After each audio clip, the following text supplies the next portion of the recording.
अस्सलामु अलैकुम वरहमतुल्लाहि वबरकातुह। उम्मीद करता हूँ आप खैर व आफ़ियत से होंगे।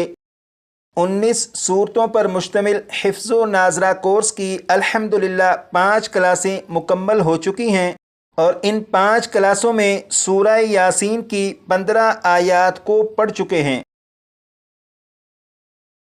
सूरह यासीन की आयत नंबर 1 से आयत नंबर 15 तक इन 15 आयात को पहली 5 क्लासों में अल्हम्दुलिल्लाह पढ़ चुके हैं।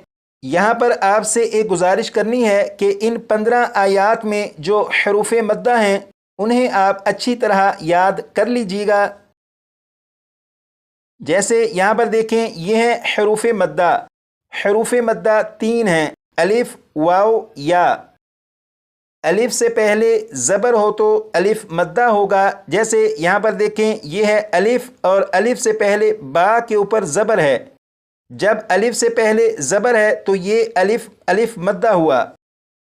इसी तरह यहाँ पर है वाव साकिन से पहले पेश हो तो वाव मद्दा होगा। यहाँ पर देखें, ये जो वाव है वाव के ऊपर जज़्म है। जब वाव के ऊपर जज़्म है तो ये वाव वाव साकिन हुआ और वाव साकिन से पहले बा के ऊपर पेश है। और कायदा ये है कि अगर वाव साकिन से पहले पेश हो तो वाव मद्दा होगा, लिहाजा ये जो वाव है ये वाव मद्दा हुआ। यहाँ पर है या साकिन से पहले ज़ेर हो तो या मद्दा होगा। जैसे यहाँ पर देखें, ये या साकिन है, या साकिन से पहले बा के नीचे ज़ेर है, लिहाजा ये जो या है ये या मद्दा है। यहाँ पर लिखा है हरूफ मद्दा को एक अलिफ के बराबर खींचकर पढ़ते हैं। इसका मतलब ये है कि ये जो हरूफ मद्दा हैं, अलिफ, वाव, या, इन तीनों हरूफ मद्दा में से हर हर्फ मद्दा को एक एक अलिफ के बराबर खींचकर पढ़ते हैं। इन 15 आयात में जो हरूफ मद्दा हैं, अगर आप इन्हें अच्छी तरह याद कर लेंगे तो इसके बाद मज़ीद 5 क्लासें जब आप पढ़ चुकेंगे, यानी क्लास नंबर 10 तक जब आप पढ़ चुकेंगे, तो उसके बाद मज़ीद कुछ कवायद की तरफ, जैसे खड़ी हरकात की तरफ आपकी तवज्जो दिलाऊंगा।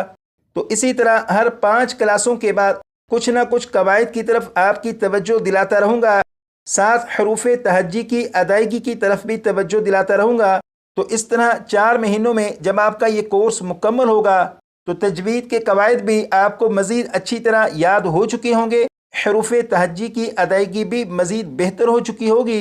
तो इस 4 महीनों पर मुश्तमिल कोर्स को करने के बाद जब आप पहले सिपारे से सबक पढ़ना शुरू करेंगे तो आपके लिए 1 रुकू, 1.5 रुकू या 2-2 रुकू सबक याद करना मुश्किल नहीं रहेगा, क्योंकि कवायद भी आपको याद होंगे, हरूफ की अदायगी भी बेहतर होगी, आपका लहजा भी बेहतर हो चुका होगा। तो आपके लिए ज़्यादा सबक याद करना मुश्किल नहीं रहेगा। इसलिए गुजारिश ये है कि इन 15 आयात में जो हरूफ मद्दा हैं उन्हें आप अच्छी तरह याद कीजिएगा। यहाँ पर आप देखें, पहली 15 आयात में ये जो रेड कलर के निशानात आपको दिखाई दे रहे हैं, ये हरूफ मद्दा को ज़ाहिर कर रहे हैं। जैसे इस लफ्ज़ को देखिएगा, इस लफ्ज़ में यहाँ पर अलिफ, अलिफ से पहले ज़बर है। जब अलिफ से पहले ज़बर है तो ये अलिफ अलिफ मद्दा हुआ। और इस लफ्ज़ को पढ़ेंगे जअलना, जअलना, जअलना। यहाँ पर नून को एक अलिफ के बराबर खींचकर पढ़ा, क्योंकि यहाँ पर अलिफ मद्दा मौजूद है, इस वजह से नून को एक अलिफ के बराबर खींचकर पढ़ा। अब यहाँ पर देखें, ये है वाव, वाव के ऊपर जज़्म है, लिहाजा ये वाव वाव साकिन हुआ। वाव साकिन से पहले पेश है। जब वाव साकिन से पहले पेश है तो ये वाव वाव मद्दा हुआ और इसे एक अलिफ के बराबर खींचकर पढ़ेंगे। जैसे अगर इस लफ्ज़ को पढ़ें तो ये पढ़ा जाएगा क़द्दमू, क़द्दमू। यहाँ पर मीम को एक अलिफ के बराबर खींचकर पढ़ा, क्योंकि यहाँ पर वाव मद्दा है।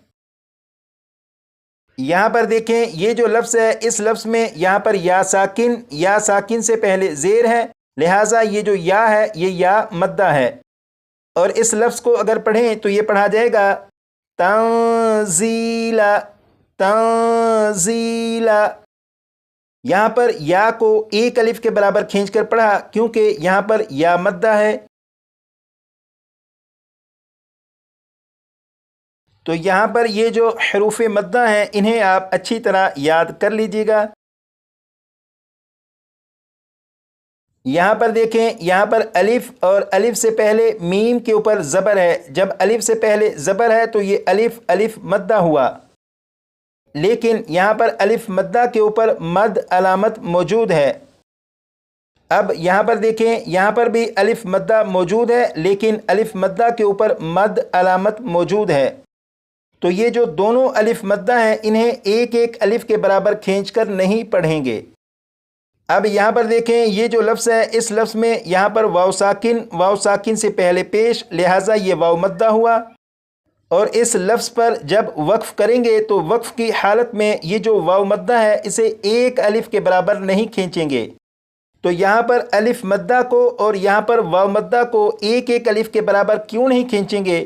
یہ قواعد آپ پڑھ تو چکے ہیں، لیکن آگے کی کلاسوں میں ان قواعد کی دوبارہ دہرائی کریں گے تاکہ یہ قواعد مزید پختہ اور مضبوط ہوں۔ فی الحال یہ جو ریڈ کلر کے نشانات کے ذریعے حروف مدہ کو ظاہر کیا گیا ہے انہیں آپ اچھی طرح سمجھ لیجئے گا۔